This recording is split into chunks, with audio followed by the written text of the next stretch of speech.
ছোট্টবেলায় আমার মা আমাকে এভাবে ডাল ভুনা করে দিত হাতে মাখিয়ে। তো সেই রেসিপিটা আপনাদের সাথে শেয়ার করছি। আসসালামু আলাইকুম, সবাই কেমন আছেন? আমি নতুন একটি রেসিপি নিয়ে আপনাদের সাথে আবারও যুক্ত হয়ে গেলাম।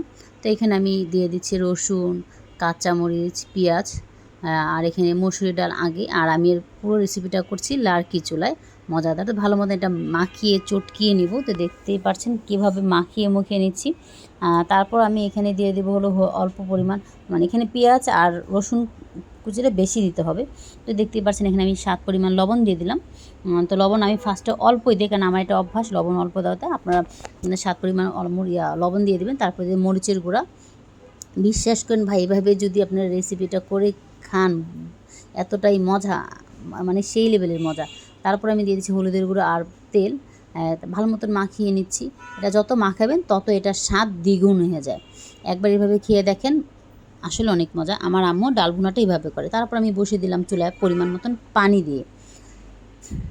এখন আমি পানি দিয়ে সুন্দর করে বসিয়ে দিলাম চুলায়। এখন দেখেন ডালটা ফুটে গেছে সুন্দর। আর কি চুলা খুব তাড়াতাড়ি হয়ে যায়। তারপর আমি দিয়ে দিলাম টমেটো দেওয়ার পর আমি এটা আবার নাড়াচাড়া দিয়ে আবার ঢেকে দেবো।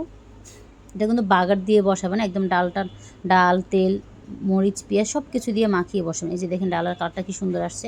আর এখানে কম করে তারপরে মরিচ দিয়ে দিলাম, কাঁচামরিচ। বাচ্চারা খাবে। এই আমার বাচ্চারা যে এই রেসিপিটা কী পছন্দ করে, অনেক পছন্দ করে। তো আপনি একবার ট্রাই করে জানাবেন সবাই আমার মতো ডাল ভুনাটা কার কার পছন্দ। আমার কিন্তু এভাবে ভীষণ মজা লাগে। ভালো থাকবেন, সুস্থ থাকবেন। আল্লাহ হাফেজ।